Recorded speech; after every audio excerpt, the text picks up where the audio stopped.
বন্ধুরা, আবারও এক চমকে দেওয়া খবর। ভারতের সেরা পেসার জাসপ্রীত বুমরা, যিনি ইংল্যান্ডের বিপক্ষে 3টি টেস্ট খেললেন, 119 ওভার বলও করেন, 14টি উইকেটও তোলেন, তিনি কিনা এবারের এশিয়া কাপ খেলবেন না। প্রশ্ন হচ্ছে কেন খেলছেন না তিনি। বিসিসিআই সূত্র বলছে বুমরা নাকি বিশ্রামে, কিন্তু প্রশ্ন হলো বিশ্রামটা ঠিক কখন দরকার পড়ে। ইংল্যান্ডের মতো দলের বিপক্ষে 119 ওভার বোলিং করে কষ্ট হয়নি, কিন্তু পাকিস্তান আর বাংলাদেশকে সামনে পেয়ে হঠাৎই শরীরে ব্যথা, কি কাকতালীয় তাই না? 14ই সেপ্টেম্বর পাকিস্তানের বিপক্ষে ম্যাচ, আর ঠিক তার আগেই বলা হচ্ছে বুমরা খেলবেন না। এশিয়া কাপের মঞ্চে বুমরার অভাব মানেই ভারতীয় বোলিং লাইন আপে বড় ফাঁকা। কিন্তু প্রশ্নটা হলো, বুমরা কি সত্যি বিশ্রামের জন্য মাঠের বাইরে, নাকি বাংলাদেশের লিটন, শান্ত, তাহিদ হৃদয় কিংবা পাকিস্তানের ব্যাটারদের সামলাতে না পেরেই আগে সরে দাঁড়াচ্ছেন? বাংলাদেশ তো এখন নিজেদের দিনে কাউকে ছাড় দেন না। সেদিন আফগানিস্তানকে কিভাবে ভাজা ভাজা করলো মনে আছে তো?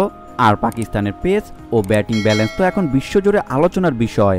তাহলে কি বুমরা নিজেই বুঝে গিয়েছেন এই টুর্নামেন্টে নামা মানেই ব্যাটসম্যানদের হাতে দোলাই হওয়ার ঝুঁকি? কারণ যাকে আপনি এতদিন ম্যাচ উইনার ভাবতেন, সেই বুমরা নিজেই আজ বাংলাদেশের তরুণ ব্যাটারদের ভয় পাচ্ছেন। পাকিস্তানে মারকুটে স্টাইলের মাথা ঘুরাচ্ছে তার। আরও মজার ব্যাপার কি জানেন?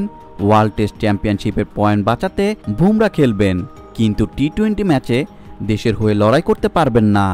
এমন সাহসী যোদ্ধা বুমরা, যিনি পাকিস্তানের বলের মুখোমুখি হতে গিয়ে ব্যাক পেইন অনুভব করেন, বাংলাদেশের স্পিনারদের মুখোমুখি হওয়ার আগে অজুহাত ধরেন। তাকে নিয়ে ভারতীয় ম্যানেজমেন্ট যেন কনফিউজে আছেন। ভারত যেন চাইছে বিশ্বকাপের আগে কিছু ঝুঁকি না নিতে, হেরে গেলেও যেন সেটা গোপন থাকে। কারণ বাংলাদেশ আর পাকিস্তানের বিপক্ষে হার মানে শুধু পরাজয় নয়, মানসিক ধস। তাই তো আগেভাগেই সাবধানে সরে যাও, এই নীতি হয়তো নিয়েছে ভারত। আর বুমরা তো একজন, তাকে সামনে রেখেই পুরো পরিকল্পনাটা সাজানো হয়। তো বন্ধুরা, প্রশ্নটা আপনার, বুমরা কি সত্যিই বিশ্রামে, নাকি এটা ভারতের কৌশল সরে দাঁড়ানো? পাকিস্তান আর বাংলাদেশের সামনে রেখে পরিকল্পিত পলায়ন, নাকি কিছু গোপন রহস্য লুকিয়ে আছে বিসিসিআই চেয়ারের নিচে? কমেন্টে জানিয়ে দেন আপনাদের মতামত। আর হ্যাঁ, সাবস্ক্রাইব করে পাশেই থাকুন। আমরা বলি, সত্য যেমন তেতো তেমনি তাজাও। চ্যানেলটা ভাই ভাইরাল করে দাও, এমন খোঁচা মারে না কেউ।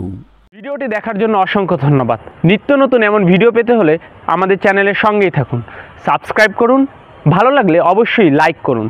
ভিডিও সম্পর্কে যে কোনো মন্তব্য করতে পারেন আমাদের কমেন্ট বক্সে। ধন্যবাদ।